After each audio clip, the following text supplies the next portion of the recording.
ಂತೆ ಸಹಾಯ ಮಾಡು ರಾಜ. ಪವಿತ್ರಾತ್ಮನೆ, ನಿನಗೆ ಅಸಾಧ್ಯವಾದದ್ದು ಯಾವುದೂ ಇಲ್ಲ. ಪವಿತ್ರಾತ್ಮನೆ, ನೀನು ತಾನೇ ನಿನ್ನ ಸಭಿಕರೊಟ್ಟಿಗೆ ನನ್ನ ಮೂಲಕ ಮಾತಾಡಬೇಕೆಂದು ನಾನು ಪ್ರಾರ್ಥಿಸ್ತೇನೆ. ಪವಿತ್ರಾತ್ಮನೆ, ನೀನೇ ಮಾತನಾಡಿ ಮಹಿಮೆ ಹೊಂದಿಕೋ ರಾಜ. ಪರಿಶುದ್ಧನೇ, ಸರ್ವಶಕ್ತನೇ, ಅತಿಶಯನಾದ ದೇವರೇ, ಪವಿತ್ರಾತ್ಮನೆ, ನೀನೇ ಮಾತಾಡಬೇಕೆಂದು ನಾವು ಪ್ರಾರ್ಥಿಸ್ತಾ ಯೇಸುವಿನ ದಿವ್ಯನಾಮದಲ್ಲಿ ಪ್ರಾರ್ಥಿಸಿ ಬೇಡಿದ್ದೇವೆ ತಂದೆಯೇ, ಆಮೆನ್ ಆಮೆನ್.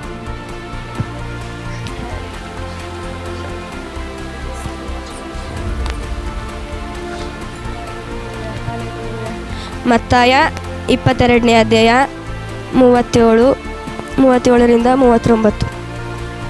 ರಿಯಾದ ದರ ಬರ ಬರ ಬರದು ಅರಿಗದ ದರಿಯಾಪ ಬರ ಬನ ಮನದರ ದರಿಯಾದರ ಬರ ಬರ ಬರ ಬರ ಬರದು. ಅವರೆಲ್ಲರೂ 37. ಮತ್ತಾಯ 22:37. ನಿನ್ನ ದೇವರಾಗಿರುವ ಕರ್ತನನ್ನು ನಿನ್ನ ಪೂರ್ಣ ಹೃದಯದಿಂದಲೂ ನಿನ್ನ ಪೂರ್ಣ ಪ್ರಾಣದಿಂದಲೂ ನಿನ್ನ ಪೂರ್ಣ ಬುದ್ಧಿಯಿಂದಲೂ ಪ್ರೀತಿಸಬೇಕು ಎಂಬ ಆಜ್ಞೆಯೇ ಮುಖ್ಯವಾದದ್ದು ಮತ್ತು ಮೊದಲನೆಯದು. ಇದಕ್ಕೆ ಸಮಾನವಾದ ಎರಡನೇ ಆಜ್ಞೆ ಒಂದುಂಟು. ಅದು ಯಾವುದೆಂದರೆ ನಿನ್ನ ನೆರೆಯವನನ್ನು ನಿನ್ನಂತೆಯೇ ಪ್ರೀತಿಸಬೇಕು ಎಂಬುದೇ. ಈ ಎರಡು ಆಜ್ಞೆಗಳು ಎಲ್ಲ ಧರ್ಮಶಾಸ್ತ್ರಕ್ಕೂ ಪ್ರವಾದನ ಗ್ರಂಥಕ್ಕೂ ಆಧಾರವಾಗಿವೆ ಎಂದು ಹೇಳಿದನು. ಸಾಕು. ನಿನ್ನ ದೇವರಾಗಿರುವ ಕರ್ತನನ್ನು ಹೆಂಗೆ ಪ್ರೀತಿಸ್ಬೇಕಂತ್ರಿ? ಪೂರ್ಣ ಪ್ರಾಣ, ಪೂರ್ಣ ಬುದ್ಧಿ, ಪೂರ್ಣ ಹೃದಯದಿಂದಲೂ ಪ್ರೀತಿಸಬೇಕು. ಯಾಕೆ ಪ್ರೀತಿಸಬೇಕು? ಇದು ದೇವರು ನಮಗೆ ಕೊಟ್ಟ ಮೊದಲನೇ ಆಜ್ಞೆಯಾಗಿದೆ. ದೇವರು ನಮಗೋಸ್ಕರ ಎಷ್ಟೋ ತ್ಯಾಗಗಳನ್ನು ಮಾಡಿದ್ದಾನೆ. ಸುಮ್ಮನೆ ಪ್ರೀತಿ ಮಾಡೋಕ್ಕಾಗತ್ತಾ ಯಾರಿಗಾದರೂ? ದೇವರು ನಮಗೋಸ್ಕರ ಶಿಲುಬೆ ಮೇಲೆ ಪ್ರಾಣ ಬಿಟ್ಟ, ನಮಗೋಸ್ಕರ ಎಷ್ಟೋ ತ್ಯಾಗಗಳನ್ನು ಮಾಡಿದ. ಬಟ್ ನಾವಿವತ್ತು ದೇವರನ್ನು ಪ್ರೀತಿ ಮಾಡ್ತಾ ಇದ್ದೇವಾ? ಇವತ್ತು ದೇವರು ನಮಗೋಸ್ಕರ ಎಷ್ಟೋ ತ್ಯಾಗಗಳನ್ನು ಮಾಡಿದ್ದಾನೆ, ಆದರೆ ನಾವು ದೇವರಿಗೋಸ್ಕರ ತ್ಯಾಗಗಳನ್ನು ಮಾಡುತ್ತಾ ಇದ್ದೇವಾ? ದೇವರು ಏನೇನೆಲ್ಲ ಹೇಳಿದ್ದಾನೆ ಅಂದರೆ ಇವತ್ತಿನ ನಮ್ಮ ಅಂಶ ಏನಂದರೆ ದೇವರ ಪ್ರೀತಿಯ ಗುಣಲಕ್ಷಣಗಳು. ನಾವು ದೇವರಿಗೋಸ್ಕರ ಎಷ್ಟು ಪ್ರೀತಿ ಮಾಡ್ತೇವೆ? ದೇವರು ಅವಶ್ಯಕತೆ ಆದರೆ ಪ್ರಾಣವನ್ನು ಕೂಡ ಬಿಡ್ತೇವೆ ಎಂದು ನಾವು ಹೇಳ್ತೇವೆ. ದೇವರಿಗೆ ಪ್ರೀತಿ ಮಾಡೋದು ಎಷ್ಟು ಅಂತಂದರೆ. ಬಟ್ ದೇವರಿಗೋಸ್ಕರ ನಾವು ದೇವರ ಪ್ರೀತಿಗೋಸ್ಕರ ಒಬ್ಬರನ್ನು ಕ್ಷಮಿಸೋದಾಗಲಿ, ಒಬ್ಬರನ್ನು ಆಧರಿಸೋದಾಗಲಿ, ಪ್ರೀತಿಯ ಗುಣಲಕ್ಷಣಗಳೇನು ಎಂದು ನಾವು ಅರ್ಥ ಮಾಡಿಕೊಳ್ಳೋಣ. ಹಲ್ಲೆಲೂಯಾ. 1 ಕೊರಿಂಥ 13ನೇ ಅಧ್ಯಾಯದಲ್ಲಿ ನಾವು ಪ್ರೀತಿಯ ಗುಣಲಕ್ಷಣಗಳನ್ನು ನೋಡುತ್ತೇವೆ. 1 ಕೊರಿಂಥ 13ನೇ ಅಧ್ಯಾಯ 4ರಿಂದ 8ರವರೆಗೆ ಓದಿಕೊಳ್ಳೋಣ. ಪ್ರೀತಿ ಬಹು ತಾಳ್ಮೆಯುಳ್ಳದ್ದು, ಪ್ರೀತಿ ದಯೆ ತೋರಿಸುವುದು, ಪ್ರೀತಿಯು ಹೊಟ್ಟೆಕಿಚ್ಚು ಪಡುವುದಿಲ್ಲ, ಹೊಗಳಿಕೊಳ್ಳುವುದಿಲ್ಲ, ಉಬ್ಬಿಕೊಳ್ಳುವುದಿಲ್ಲ, ಮರ್ಯಾದೆಗೆಟ್ಟು ನಡೆಯುವುದಿಲ್ಲ, ಸ್ವಪ್ರಯೋಜನವನ್ನು ಚಿಂತಿಸುವುದಿಲ್ಲ, ಸಿಟ್ಟುಗೊಳ್ಳುವುದಿಲ್ಲ, ಅಪಕಾರವನ್ನು ಮನಸ್ಸಿನಲ್ಲಿ ಇಟ್ಟುಕೊಳ್ಳುವುದಿಲ್ಲ, ಅನ್ಯಾಯವನ್ನು ನೋಡಿ ಸಂತೋಷಪಡದೆ ಸತ್ಯಕ್ಕೆ ಜಯವಾಗುವಲ್ಲಿ ಸಂತೋಷಪಡುತ್ತದೆ, ಎಲ್ಲವನ್ನೂ ಅಡಗಿಸಿಕೊಳ್ಳುತ್ತದೆ, ಎಲ್ಲವನ್ನೂ ನಂಬುತ್ತದೆ, ಎಲ್ಲವನ್ನೂ ನಿರೀಕ್ಷಿಸುತ್ತದೆ, ಎಲ್ಲವನ್ನೂ ಸಹಿಸಿಕೊಳ್ಳುತ್ತದೆ. ಪ್ರೀತಿಯು ಎಂದಿಗೂ ಬಿದ್ದು ಹೋಗುವುದಿಲ್ಲ. ಪ್ರೀತಿ ಏನಾಗಿದೆ? ಪ್ರೀತಿ ಬಹು ತಾಳ್ಮೆ ಉಳ್ಳದ್ದು. ನಮ್ಮ ಹತ್ರ ಇವತ್ತು ತಾಳ್ಮೆ ಇದೆನಾ? ಯಾರಾದರೂ ಏನಾದರೂ ಬರ್ರ ಅಂತ ಸಿಟ್ಟಿಗೆ ಬರ್ತೇವೆ, ಹೌದಲ್ವಾ? ಈಗ ಯಾರೇ ಆಗಲಿ, ನಾನೇ ಆಗಲಿ, ಇದು ದೇವರ ವಾಕ್ಯ ಇಬ್ಬಾಯಿ ಕತ್ತಿಯಾಗಿದೆ, ಪ್ರತಿಯೊಬ್ಬೊಬ್ಬರೊಟ್ಟಿಗೂ ಮಾತನಾಡುವಂಥದ್ದಾಗಿದೆ. ಯಾರಾದರೂ ಒಬ್ಬರು ಏನಾದರೂ ನಮ್ಮ ಜೊತೆ ಮಾತಾಡುತ್ತಿದ್ದಾರೆಂದರೆ ನಾವು ಅವರಿಗೆ ಸಡನ್ ಅಂತ ಸಿಟ್ಟಿಗೆ ಬರಬಾರ್ದು. ಪ್ರೀತಿ ಬಹು ತಾಳ್ಮೆ ಉಳ್ಳದಾಗಿದೆ. ಬರೀ ತಾಳ್ಮೆ ಅಲ್ಲ, ಬಹು ತಾಳ್ಮೆ ಯಾರ ಹತ್ರ ಇರ್ತದೋ ಅವರೇ ನಿಜವಾದ ದೇವರನ್ನು ಪ್ರೀತಿಸುವವರಾಗಿದ್ದಾರೆ. ಪ್ರೀತಿ ಮತ್ತು ದಯೆ ತೋರಿಸುವುದಾಗಿದೆ. ಯಾರ ಮೇಲಾದರೂ ಈಗ ಈಗ ನೋಡ್ರಿ, ನೆರೆಯವನನ್ನು ಪ್ರೀತಿಸಬೇಕಂತ ವಾಕ್ಯ ಹೇಳುತ್ತೆ. ಈ ನೆರೆಯವನಂದರೆ ಯಾರು? ನಮ್ಮ ಮನೆ ಅಕ್ಕಪಕ್ಕದವರಾಗಲಿ, ನಮ್ಮ ಸಭೆಯಲ್ಲಿರುವವರಾಗಲಿ, ಸಭೆಯಲ್ಲಿ ಯಾರಾದರೂ ಕಷ್ಟದಲ್ಲಿದ್ದಾರಂದರೆ ನಾವು ಅವರಿಗೆ ದಯೆಯನ್ನು ತೋರಿಸ್ತಾ ಇದ್ದೇವಾ? ಅವರೇನೋ ಹೇಳಿದ್ರಂತ, ಅವರೇನೋ ನಮ್ಮ ಜೊತೆ ಚೆನ್ನಾಗಿ ಮಾತಾಡೋಲ್ಲಂತ, ಅವ್ರು ನಮ್ಮನ್ನು ದ್ವೇಷಿಸುತ್ತಾರಂತ ನಾವು ಅವ್ರ ಮೇಲೆ ದಯೆ ತೋರಿಸೋದೇ ಇರಬಾರ್ದು. ಅವ್ರು ನಮ್ಮನ್ನು ದ್ವೇಷಿಸುತ್ತಾರಂಥೇಳಿ ನಾವು ಅವ್ರನ್ನ ದ್ವೇಷಿಸಬಾರ್ದು. ಯಾಕಂದರೆ ದೇವರ ವಾಕ್ಯ ಹೇಳ್ತೀನಿ, ನಿನ್ನ ವೈರಿಗಳನ್ನು ನಿನ್ನಂತೆಯೇ ಪ್ರೀತಿಸು ಅಂತ, ಹೌದಲ್ರಿ? ಅದಕ್ಕೋಸ್ಕರ ನಾವು ಈಗ ನಮ್ಮ ಸಭಿಕರಲ್ಲಿ ಎಷ್ಟೋ ಜನ ನಮ್ಮಲ್ಲಿ ಆಯ್ಕೆತೆ ಇಲ್ಲದೆ ಇದ್ದಿರ್ಬೋದು. ಬಟ್ ದೇವರ ಪ್ರೀತಿಯಲ್ಲಿ ಕೂಡಿ ಬರುವಾಗ ನಂಬಿಕೆ, ಆಯ್ಕೆತೆ, ನಿರೀಕ್ಷೆ ಪ್ರತಿಯೊಂದು ಕೂಡ ದೇವರ ಪ್ರೀತಿಯಲ್ಲಿ ಅಡಕವಾಗಿದೆ. ಪ್ರಿಯರೇ, ದೇವರ ಪ್ರೀತಿ ಎಂಥದೇನು ಅಂತೂ ನಾವು ಅರ್ಥ ಮಾಡಿಕೊಳ್ಳಬೇಕು. ದೇವರ ಪ್ರೀತಿಯಲ್ಲಿ ದಯೆಯು ಅಡಕವಾಗಿದೆ. ದೇವರ ಪ್ರೀತಿಯನ್ನು ನಾವು ಹೊಂದಿಕೊಂಡಾಗ ದಯೆ ನಮ್ಮ ಮುಖಾಂತರ ಬರುವಂಥದ್ದಾಗಿರಬೇಕು. ಮತ್ತು ಪ್ರೀತಿ ಹೊಟ್ಟೆ ಕಿಚ್ಚು ಪಡುವುದಿಲ್ಲ. ಸಭೆಯಲ್ಲಿ ಯಾರಾದರೂ ಒಬ್ಬರು ಬೆಳೆಯುತ್ತಿದ್ದಾರೆ ಎನ್ನುವಂಥದ್ದು ನೋಡಿ ನಾವು ಹೊಟ್ಟೆ ಕಿಚ್ಚು ಪಡಬಾರ್ದು. ಅವರನ್ನು ಆರೈಸಬೇಕು, ಇನ್ನೂ ಹೆಚ್ಚಾಗಿ ಆಶೀರ್ವದಿಸಬೇಕು, ಅವರಿಗೋಸ್ಕರ ಪ್ರಾರ್ಥನೆ ಮಾಡಬೇಕು. ಯಾಕೆಂದರೆ ದೇವರವರನ್ನು ನಮ್ಮ ಸಭಿಕರನ್ನು ಆಶೀರ್ವದಿಸುತ್ತಿದ್ದಾರಲ್ಲ. ಯಾಕಂದರೆ ಸಭೆ ಎನ್ನುವುದು ಒಂದು ಕುಟುಂಬವಾಗಿದೆ. ಸಭೆಯಲ್ಲಿ ನಾವು ಇರುವಾಗ ಸಭೆ ಒಂದು ಕುಟುಂಬವಾಗಿದೆ. ಆದ ಕಾರಣ ಈಗ ನಮ್ಮ ಕುಟುಂಬದಲ್ಲಿ ಯಾರಾದರೂ ಒಬ್ಬರು ಅಕ್ಕ ತಂಗಿನೋ ಅಣ್ಣ ತಮ್ಮನ್ನ ಬೆಳೀತಿದ್ದಾರೆ ಅಂತಂದರೆ ನಾವು ಅವ್ರ ಮೇಲೆ ದ್ವೇಷ ಕಟ್ಕೋತೇವಾ? ಇಲ್ಲ ತಾನೆ. ಯಾಕಂದರೆ ದೇವರು ಅವರು ನಮ್ಮ ರಕ್ತ ಸಂಬಂಧಿಕರಾಗಿದ್ದಾರೆ. ರಕ್ತ ಸಂಬಂಧಕ್ಕಿಂತ ಹೆಚ್ಚಾದದು ಆತ್ಮಿಕವಾದ ಸಂಬಂಧವಾಗಿದೆ ಪ್ರಿಯರೇ. ಹೌದು ತಾನೇ. ಈಗ ಒಂದು ಸಮಯದಲ್ಲಿ ದೇವರು ಬೋಧನೆ ಮಾಡುತ್ತಿರುವಾಗ ತನ್ನ ಶಿಷ್ಯರೊಟ್ಟಿಗೆ ಕೂತುಕೊಂಡು ಅವರೊಟ್ಟಿಗೆ ಕೆಲವು ವಿಷಯಗಳಲ್ಲಿ ಹಂಚುತ್ತಿರುವಾಗ ದೇವರ ತಾಯಿ ಮತ್ತು ಅವರ ಅಣ್ಣ ತಮ್ಮಂದಿರು ಬರ್ತಾರೆ. ಆಗ ಬಂದಾಗ ಹಿಂಗೆ ಯಾರೊಬ್ಬರು ಬಂದು ಹೇಳಿದಾಗ, ಸ್ವಾಮಿ ನಿನ್ನ ತಾಯಿಯು ನಿನ್ನ ತಂಗಿಯು ನಿನ್ನ ತಮ್ಮಂದಿರು ಬಂದಿದ್ದಾರೆ ಅಂತ ಹೇಳಿದಾಗ ದೇವರಂತಾನೆ, ಯಾರು ನನ್ನ ತಾಯಿಯು ನನ್ನ ತಂಗಿಯು ನನ್ನ ತಮ್ಮಂದಿರು ಅಂತ. ಇಲ್ಲಿ ನನ್ನ ಚಿತ್ತದಂತೆ ನಡೆಯುವವರೇ, ನನ್ನ ತಂದೆಯ ಚಿತ್ತದಂತೆ ನಡೆಯುವವರು ಮಾತ್ರ ನನಗೆ ತಾಯಿಯು ತಂಗಿಯು ಎಂದು ಹೇಳುತ್ತಾನೆ ಪ್ರಿಯರೇ. ಅದೇ ರೀತಿಯಾಗಿ ಒಂದು ರಕ್ತ ಸಂಬಂಧಕ್ಕಿಂತ ಹೆಚ್ಚಾಗಿ ದೇವರು ಆತ್ಮಿಕ ಸಂಬಂಧವನ್ನು ನೋಡಿದ್ದಾರೆ. ಅಂದರೆ ನಾವು ಕೂಡ ಅದೇ ರೀತಿಯಾಗಿ ನೋಡಬೇಕು. ಯಾಕಂದರೆ ನಾವು ಆತನ ಮಕ್ಕಳಾಗಿದ್ದೇವೆ. ಕ್ರಿಸ್ತನು ನಮ್ಮಲ್ಲಿದ್ದಾನೆ. ಆದ ಕಾರಣ ನಾವು ದೇವರು ಯಾವ ರೀತಿಯಲ್ಲಿ ನಡೆದನೋ, ದೇವರು ಯಾವ ರೀತಿಯಲ್ಲಿ ಜೀವಿಸಿದನೋ ಅದೇ ರೀತಿ ನಾವು ಜೀವಿಸಬೇಕು. ದೇವರ ಯಾವ ರೀತಿ ತನ್ನ ಶಿಷ್ಯರಿಗಾಗಲಿ ತನ್ನ ಅಕ್ಕಪಕ್ಕಂದರಿಗಾಗಲಿ ತನ್ನನ್ನು ದ್ವೇಷಿಸುವವರಿಗಾಗಲಿ ಎಷ್ಟು ಪ್ರೀತಿ ತೋರಿಸಿದನೋ, ದೇವರು ತನ್ನ ಶಿಷ್ಯರಿಗಿಂತ ಹೆಚ್ಚಾಗಿ ತನ್ನನ್ನು ದ್ವೇಷಿಸುವವರಿಗೆ ಹೆಚ್ಚಾಗಿ ಪ್ರೀತಿಸುವವನಾಗಿದ್ದನು ಪ್ರಿಯರೇ. ದೇವರ ಪ್ರೀತಿ ಒಂದು ದಯ ತೋರಿಸುತ್ತದೆ. ದೇವರ ಪ್ರೀತಿಯಲ್ಲಿ ಎಷ್ಟು ಮಾತ್ರಕ್ಕೂ ಹೊಟ್ಟೆ ಕಿಚ್ಚು ಪಡುವುದಿಲ್ಲ. ದೇವರ ಪ್ರೀತಿ ಅದು ಅಪಾರವಾದದ್ದು. ಅದನ್ನು ಇಡೀ ಪ್ರಪಂಚ ಅಷ್ಟು ಆಳಿದರೂ ಅದಕ್ಕೆ ಸಮವಾಗುವುದಿಲ್ಲ. ದೇವರ ಪ್ರೀತಿಯನ್ನು ಯಾರೂ ಅಳಿಯಲಾಗುವುದಿಲ್ಲ. ಯಾಕಂದರೆ ದೇವರು ನಮಗೋಸ್ಕರ, ನಮ್ಮ ಪಾಪಗಳಿಗೋಸ್ಕರ, ನಮ್ಮ ಎಲ್ಲ ತಪ್ಪುಗಳಿಗೋಸ್ಕರ ತನ್ನ ಪ್ರಾಣವನ್ನೇ ತ್ಯಾಗ ಮಾಡಿದನು. ದೇವರು ಯಾವುದೇ ತಪ್ಪನ್ನು ಮಾಡಿರಲಿಲ್ಲ. ನಾವು ತಪ್ಪು ಮಾಡಿದೆವು, ನಾವು ಪಾಪ ಮಾಡಿದೆವು. ಆದರೆ ದೇವರು ನಮ್ಮ ಪಾಪಗಳಿಗೋಸ್ಕರ ಶಿಲುಬೆ ಮೇಲೆ ಬಲಿಯಾದನು ಪ್ರಿಯರೇ. ಹಾಗಾದರೆ ನಾವು ಎಷ್ಟು ತ್ಯಾಗ ಮಾಡಬೇಕು? ನಾವು ಎಷ್ಟು ಈಗ ಯಾರಾದರೂ ಒಬ್ಬರು ತಪ್ಪು ಮಾಡಿದ್ರೆ ನಾವು ಅವರನ್ನು ಕ್ಷಮಿಸಬೇಕು. ಕರೆಕ್ಟಾ ಅಲ್ವಾ? ದೇವರು ಮಾಡಿದಂಥ ಆ ಕ್ರಿಯೆಗಳನ್ನು ನಾವು ಮಾಡಬೇಕು. ಯಾಕಂದರೆ ಕ್ರಿಸ್ತನು ನಮ್ಮಲ್ಲಿದ್ದಾನೆ. ಕ್ರಿಸ್ತನ ಪ್ರೀತಿ ನಮ್ಮಲ್ಲಿ ಅಡಕವಾಗಿದೆ. ದೇವರ ಪ್ರೀತಿ ಯಾವತ್ತೂ ಹೊಟ್ಟೆ ಕಿಚ್ಚು ಪಡಲಿಲ್ಲ. ಮತ್ತು ಹೊಗಳಿಕೊಳ್ಳುವುದಿಲ್ಲ. ಎಷ್ಟು ಮಾತ್ರಕ್ಕೂ ಹೊಗಳಿಕೊಳ್ಳುವುದಿಲ್ಲ, ಒಪ್ಪಿಕೊಳ್ಳುವುದಿಲ್ಲ. ಯಾರಾದರೂ ಒಬ್ಬರು ಬೆಳೀತಿದ್ದಾರೆ ಅಂತಂದರೆ ಹೋಗಿ ನಾನು ಅಲ್ಲಿದ್ದೇನೆ, ನಾನು ಇಲ್ಲಿದ್ದೀನಿ, ನೀನೇನು ಇಲ್ಲಿ ಅಂತ ಯಾವತ್ತು ದೇವರ ಪ್ರೀತಿಸುವವರು ಯಾವತ್ತು ಆ ರೀತಿಗೆ ಹೇಳುವುದಿಲ್ಲ. ಯಾಕೆಂದರೆ ದೇವರ ಪ್ರೀತಿ ಅವರಲ್ಲಾಗಿದೆ. ದೇವರ ಪ್ರೀತಿ ತಗ್ಗಿಸಿಕೊಳ್ಳುವಂಥದ್ದಾಗಿದೆ. ದೇವರ ಪ್ರೀತಿ ಎಷ್ಟು ಮಾತ್ರಕ್ಕೂ ಹೊಗಳಿಕೊಳ್ಳುವುದಿಲ್ಲ, ಒಪ್ಪಿಕೊಳ್ಳುವುದಿಲ್ಲ. ತಮ್ಮನ್ನು ತಾವು ದೇವರ ಪ್ರೀತಿ ಎದರಲ್ಲಿ ಸಂತೋಷ ಪಡುತ್ತದೆ ಅಂತಂದರೆ, ನಾನು ದೇವರೊಟ್ಟಿಗೆ ಶಿಲುಬೆಯಾಗಿ ಹಾಕಿಸಿಕೊಂಡಿದ್ದೇನೆ, ಅದಕ್ಕೋಸ್ಕರ ಮಾತ್ರ ನಾನು ಹೆಚ್ಚಿಸಿಕೊಳ್ಳುತ್ತೇನೆ, ಹೊಗಳಿಕೊಳ್ಳುತ್ತೇನೆ. ಅದಕ್ಕೆ ಬಿಟ್ಟು ಮತ್ತು ಯಾವುದಕ್ಕೂ ನಾವು ಹೆಚ್ಚಿಸಿಕೊಳ್ಳಬಾರದು, ಹೊಗಳಿಕೊಳ್ಳಬಾರದು, ಒಪ್ಪಿಕೊಳ್ಳಬಾರದು ಪ್ರಿಯರೇ. ಮತ್ತು ದೇವರ ಪ್ರೀತಿ ಎಷ್ಟು ಮಾತ್ರಕ್ಕೂ ಮರ್ಯಾದೆಗೆಟ್ಟು ನಡೆಯುವುದಿಲ್ಲ. ಯಾಕೆಂದರೆ ದೇವರು ಪ್ರತಿಯೊಬ್ಬರಿಗೂ ಮರ್ಯಾದೆಯನ್ನು ತೋರಿಸುವವನಾಗಿದ್ದನು. ದೇವರು ಅವರು ಎಷ್ಟೇ ದುಶ್ಮನಾಗಿರಲಿ, ಎಷ್ಟೇ ದ್ವೇಷಿಸುವವರಾಗಲಿ, ದೇವರು ತನ್ನ ಶಿಷ್ಯರಿಗಾಗಲಿ ಯಾರಿಗೇ ಆಗಲಿ ದೇವರು ಪ್ರತಿಯೊಬ್ಬರಿಗೂ ಮರ್ಯಾದೆ ಕೊಟ್ಟೆ ದೇವರು ಪ್ರತಿಯೊಬ್ಬರನ್ನು ಪ್ರೀತಿಸುತ್ತಿದ್ದನು. ಮರ್ಯಾದೆಗೆಟ್ಟೆ ಅಂತಂದರೆ ಇದನ್ನು ವಿವರಿಸಲಿಕ್ಕೆ ಆಗಲ್ಲ ಪ್ರಿಯರೇ. ಪ್ರತಿಯೊಬ್ಬರಿಗೂ ನಾವು ಮರ್ಯಾದೆ ಕೊಡಬೇಕು. ಯಾಕೆಂದರೆ ಅವರು ದೇವರ ಮಕ್ಕಳಾಗಿದ್ದಾರೆ. ಯಾವ ರೀತಿ ನಾವು ದೇವರ ಮಕ್ಕಳಾಗಿದ್ದೇವೋ ಅದೇ ರೀತಿಯಾಗಿ ಪ್ರತಿಯೊಬ್ಬರು ಕೂಡ ದೇವರನ್ನು ನಂಬಿದವರು ದೇವರ ಮಕ್ಕಳಾಗಿದ್ದೇವೆ. ಅದಕ್ಕೋಸ್ಕರ ದೇವರು ನಮಗೆ ಮರ್ಯಾದೆ ಬರಬೇಕು. ನಾವು ದೇವರಿಂದ ಮಹಿಮೆ ಹೊಂದಿಕೊಳ್ಳಬೇಕೆ ಅಂತಂದರೆ ನಾವು ಒಬ್ಬರಿಗೆ ಮರ್ಯಾದೆ ಕೊಟ್ಟಾಗ ಮಾತ್ರ ನಮಗೆ ಮರ್ಯಾದೆ ಬರುವಂಥದ್ದಾಗಿದೆ ಪ್ರಿಯರೇ. ನಾವು ಯಾಕೆ ಮತ್ತೊಬ್ಬರಿಗೆ ಮರ್ಯಾದೆ ಕೊಡಬೇಕು ಎಂದರೆ ಕ್ರಿಸ್ತನು ಅವರಲ್ಲಿ ಇದ್ದಾನೆ, ನಮ್ಮಲ್ಲಿಯೂ ಇದ್ದಾನೆ. ಆದ ಕಾರಣ ನಾವು ಪ್ರತಿಯೊಬ್ಬರಿಗೂ ಮರ್ಯಾದೆಯನ್ನು ಕೊಡುವವರಾಗಿರಬೇಕು. ಮತ್ತು ಪ್ರೀತಿಯು ಸ್ವಪ್ರಯೋಜನವನ್ನು ಯಾವತ್ತಿಗೂ ಚಿಂತಿಸುವುದಿಲ್ಲ. ಇವತ್ತು ಸ್ವಪ್ರಯೋಜನವಂತಂತಂದರೆ ನಮ್ಮಲ್ಲಿ ಇಲ್ಲ, ಬೇರೆಯವರಿಗೆ ನಮ್ಮಲ್ಲಿ ಇಲ್ಲ ಅಂತಂದ್ರೂ ಬೇರೆಯವರಿಗೆ ಸಹಾಯ ಮಾಡುವುದನ್ನು ನಾವು ಯೋಚಿಸುವವರಾಗಿರಬೇಕು.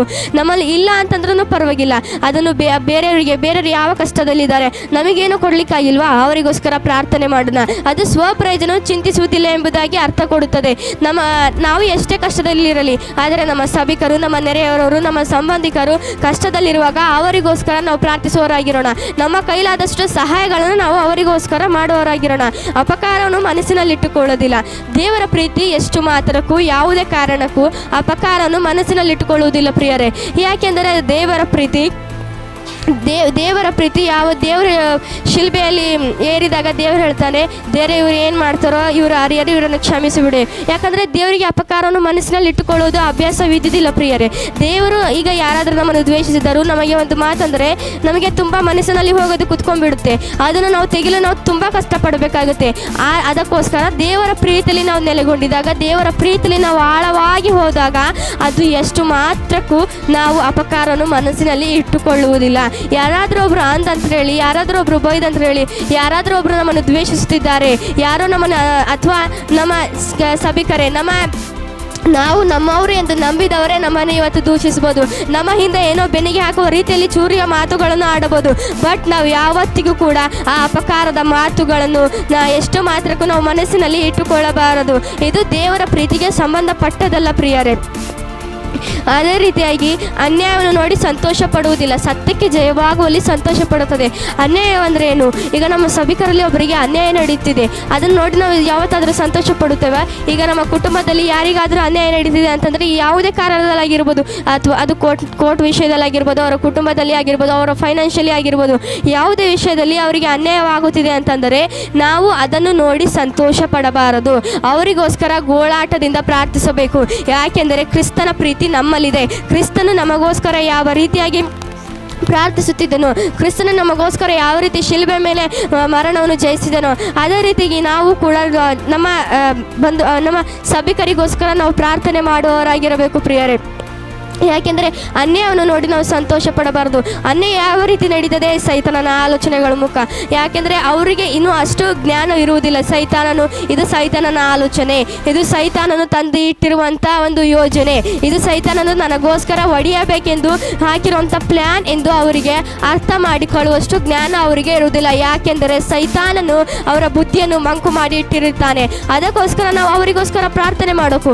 ದೇವರೇ, ಸೈತಾನನು ಅವರ ಜೀವಿತದಲ್ಲಿ ಅನ್ಯಾಯ ಮಾಡುತ್ತಿದ್ದಾನೆ, ನೀನು ತಾನೇ ಅನ್ಯಾಯವನ್ನು ತೆಗೆದುಹಾಕು, ಅವರಿಗೆ ನ್ಯಾಯವನ್ನು ನೀನೇ ಒದಗಿಸಿಕೊಡು, ಅದು ಸೈತಾನನು ಮಾಡಿದ್ದಾನೆ, ಅವರ ಯೋಜನೆಯನ್ನು ಅವರು ತಿಳಿದುಕೊಳ್ಳುವಂತೆ ಸಹಾಯ ಮಾಡು ಎಂದು ನಾವು ಪ್ರಾರ್ಥಿಸುವರಾಗಿರಬೇಕು.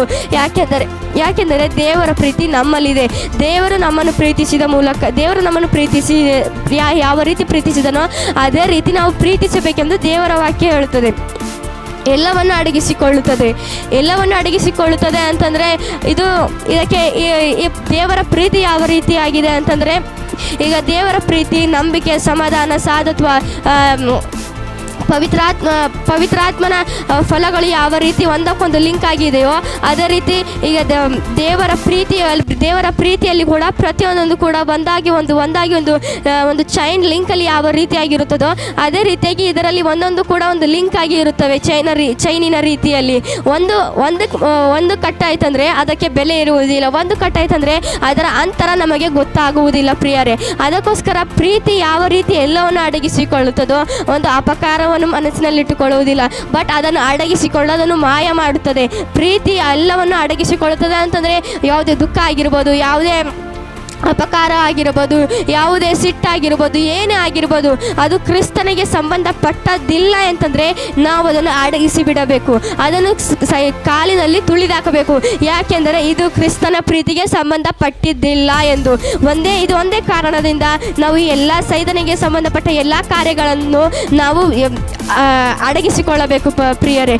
ಮತ್ತು ಎಲ್ಲವನ್ನು ಸಹಿಸಿಕೊಳ್ಳುತ್ತದೆ, ಎಲ್ಲವನ್ನು ನಂಬುತ್ತದೆ, ಎಲ್ಲವನ್ನು ನಿರೀಕ್ಷಿಸುತ್ತದೆ, ಎಲ್ಲವನ್ನು ಸಹಿಸಿಕೊಳ್ಳುತ್ತದೆ, ಎಲ್ಲವನ್ನು ನಂಬುತ್ತದೆ. ಅಂದರೆ ಈಗ ಪ್ರತಿಯೊಂದನ್ನು ನಾವು ನಂಬುವವರಾಗಿರಬೇಕು. ಯಾವುದನ್ನು ನಂಬಬೇಕು? ದೇವರ ವಾಕ್ಯದ ಮೂಲಕ ಯಾವುದೆಲ್ಲ ಆಧಾರವಾಗಿರುತ್ತದೋ ಅದನ್ನು ಪ್ರತಿಯೊಂದನ್ನು ನಾವು ನಂಬುವವರಾಗಿರಬೇಕು.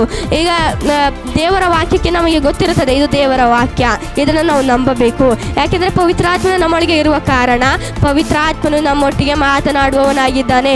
ಯಾವ ರೀತಿ ನಮಗೆ ಪವಿತ್ರಾತ್ಮನು ತಿಳಿಸುವವನಾಗಿದ್ದಾನೆ. ಇದು ದೇವರ ವಾಕ್ಯಕ್ಕೆ ಸಂಬಂಧಪಟ್ಟು ಇದನ್ನು ನೀನು ನಂಬಬೇಕು ಪ್ರಿಯಳೇ, ಇದನ್ನು ನೀನು ನಂಬಬೇಕು ನನ್ನ ಮಗನೇ, ಇದನ್ನು ನೀನು ನಂಬಬೇಕು ನನ್ನ ಮಗಳೇ. ಯಾಕೆಂದರೆ ಇದು ದೇವರ ವಾಕ್ಯವಾಗಿದೆ. ದೇವರ ವಾಕ್ಯಕ್ಕೆ ವಿರೋಧವಾದದ್ದು ಯಾವುದನ್ನು ಕೂಡ ನಾವು ಮನಸ್ಸಿನಲ್ಲಿಟ್ಟುಕೊಳ್ಳಬಾರದು. ಮತ್ತು ಎಲ್ಲವನ್ನು ನಿರೀಕ್ಷಿಸುತ್ತದೆ. ನಾವು ದೇವರ ಪ್ರೀತಿಗಾಗಿ ಏನನ್ನೆಲ್ಲ ತ್ಯಾಗ ಮಾಡಿದ್ದೇವೋ ದೇವರು ಅದನ್ನು ಖಚಿತವಾಗಿ ಕೊಡುವ ಆತನಾಗಿದೆ ಎಂದು ನಾವು ನಿರೀಕ್ಷಿಸಬೇಕು ಪ್ರಿಯರೇ. ನಾವೇನೇನೆಲ್ಲ ಇವತ್ತು ತ್ಯಾಗ ಮಾಡುತ್ತಿದ್ದೇವೆ, ನಮ್ಮ ಕುಟುಂಬವನ್ನು ಆಗಿರ್ಬೋದು, ನಮ್ಮ ಎಲ್ಲ ಫೈನಾನ್ಷಿಯಲ್ ಪ್ರತಿಯೊಂದೊಂದು ಕೊರತೆಗಳಾಗಿರ್ಬೋದು, ನಾವು ದೇವರಿಗೋಸ್ಕರ ಏನೇನೆಲ್ಲ ತ್ಯಾಗ ಮಾಡುತ್ತಿದ್ದೇವೋ ಅದು ದೇವರು ನಮಗೆ ಇಹಲೋಕದಲ್ಲಿಯೂ ಪರಲೋಕದಲ್ಲಿಯೂ 100% ನಮಗೆ ಕೊಡುವ ಆತನಾಗಿದ್ದಾನೆ. ಮತ್ತು ಎಲ್ಲವನ್ನು ಸಹಿಸಿಕೊಳ್ಳುತ್ತದೆ ಅಂತಂದರೆ ಇದು ಯಾವುದನ್ನು ಕೂಡ ಈ ರೀತಿ ಅಪಕಾರವನ್ನು ಮನಸ್ಸಿನಲ್ಲಿ ಇಟ್ಟುಕೊಳ್ಳುವುದಿಲ್ಲವೋ ಅದೇ ರೀತಿಯಾಗಿ ಇದು ಕೂಡ ಸಹಿಸಿಕೊಳ್ಳುವಂಥದ್ದಾಗಿದೆ. ಈಗ ಯಾರು ಏನೋ ಅಂದರೂ ಕೂಡ ನಾವು ಅದನ್ನು ಸಹಿಸಿಕೊಳ್ಳಬೇಕು. ಇಲ್ಲಿ ನೋಡಿ, ಸಭೆಯನ್ನು ಅನೇಕರು ಬಿಟ್ಟು ಹೋಗುತ್ತಿದ್ದಾರೆ, ಅದರ ಬಗ್ಗೆ ನಾವು ಟೆನ್ಷನ್ ತಗೋಬಾರ್ದು. ಅದಕ್ಕೋಸ್ಕರ ನಾವು ಹೌದು ಅವರಿಗೋಸ್ಕರ ಪ್ರಾರ್ಥನೆ ಮಾಡಬೇಕು, ಬಟ್ ಅದನ್ನು ಸಹಿಸಿಕೊಳ್ಳಬೇಕು. ಆ ದುಃಖ ನಮಗೆ ತಾಳಿಕೊಳ್ಳಲು ಆಗುವುದಿಲ್ಲ, ಬಟ್ ನಾವು ಅದನ್ನು ಸಹಿಸಿಕೊಳ್ಳಬೇಕು. ಯಾಕೆಂದರೆ ದೇವರ ಪ್ರೀತಿ ನಮ್ಮನ್ನು ಒತ್ತಾಯಪಡಿಸುವಂಥದ್ದಾಗಿದೆ. ಇವತ್ತು ಅನೇಕರು ಸಭೆಯನ್ನು ಬಿಟ್ಟು ಹೋಗುತ್ತಾ ಇದ್ದಾರೆ.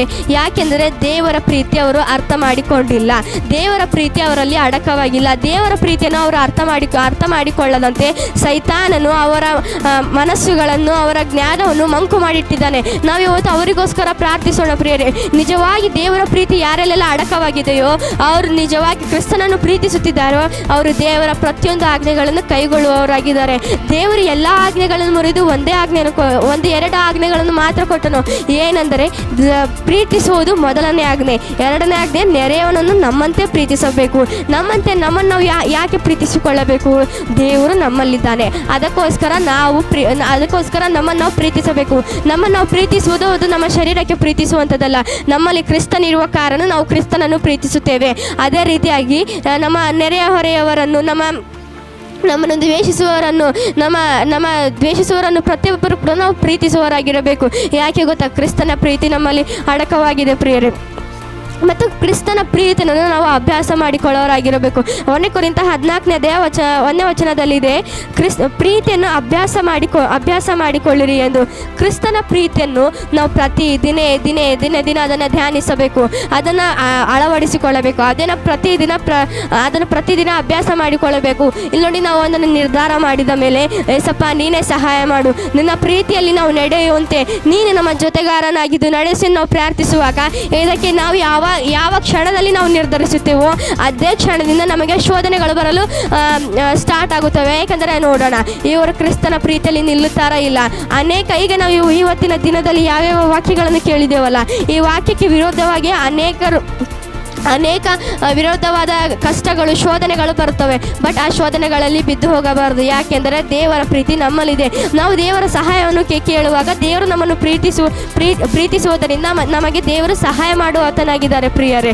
ಇವತ್ತು ನಾವೆಲ್ಲರೂ ಕಣ್ಣುಗಳನ್ನು ಮುಚ್ಚಿಕೊಂಡು ಪ್ರಾರ್ಥನೆ ಮಾಡೋಣ. ಪರಿಶುದ್ಧಾತ್ಮನೇ, ನೀನೇ ಸಹಾಯ ಮಾಡಿ ಏಸಪ್ಪ, ನಿನ್ನ ಪ್ರೀತಿಯಲ್ಲಿ ನಾವು ನೆಲೆಗೊಳ್ಳಲು. ಅಪಕರ್ತನೆ, ನಾವು ಮತ್ತೊಬ್ಬರನ್ನು ಕ್ಷಮಿಸಲು, ನಿನ್ನ ಪ್ರೀತಿಯ ಅಪಕರ್ತನೆ ನಾವು ಅಪಕಾರವನ್ನು ಮನಸ್ಸಿನಲ್ಲಿಟ್ಟುಕೊಳ್ಳದೆ, ಪರಿಶುದ್ಧಾತ್ಮನೇ ಹೊಟ್ಟೆ ಕಿಚ್ಚು ಪಡದೆ, ಹೊಗಳಿಕೊಳ್ಳದೆ, ಒಪ್ಪಿಕೊಳ್ಳದೆ, ಪವಿತ್ರಾತ್ಮನೇ ನಿನ್ನ ಪ್ರೀತಿಗೆ ವಿರುದ್ಧವಾದ ಯಾವುದೇ ಕಾರ್ಯಗಳನ್ನು ನಾವು ಇವತ್ತಿನ ದಿನದಲ್ಲಿ ಮಾಡದಂತೆ ಪವಿತ್ರಾತ್ಮನೇ ನೀನೇ ಕಾರ್ಯ ಮಾಡು ಏಸಯ್ಯ. ನೀನು ನಮ್ಮ ಪ್ರೀತಿಯಲ್ಲಿ ಅಪಕರ್ತನೆ, ನಾವು ನಿನ್ನನ್ನು ನಿಜವಾಗಿಯೂ ಪ್ರೀತಿಸುವವರಾಗಿದ್ದೇವೆ. ಆದರೆ ನಿನ್ನ ಪ್ರೀತಿಯ ಗುಣಲಕ್ಷಣಗಳನ್ನು ನೀನು ಅಪಕರ್ತನೆ ಇವತ್ತು ನಮಗೆ ತಿಳಿಸಿಕೊಟ್ಟಿದ್ದೀರಿ. ಆ ಪ್ರೀತಿಯ ಗುಣಲಕ್ಷಣಗಳು ನಮ್ಮಲ್ಲಿ ಅಡಕವಾಗಿ ನಿಲ್ಲುವಂತೆ ಸಹಾಯ ಮಾಡು ಏಸಯ್ಯ. ಪವಿತ್ರಾತ್ಮನೇ ನೀನೇ ನಮ್ಮಲ್ಲಿ ಇದ್ದುಕೊಂಡು ಕಾರ್ಯ ಮಾಡು. ನಿನ್ನ ಪ್ರೀತಿಯಲ್ಲಿ ನಾವು ನೆಲೆಗೊಳ್ಳುವಂತೆ ಸಹಾಯ ಮಾಡು ಪವಿತ್ರಾತ್ಮನೇ ನೀನು ನಮಗೆ ಸಹಾಯ ಮಾಡು ರಾಜ.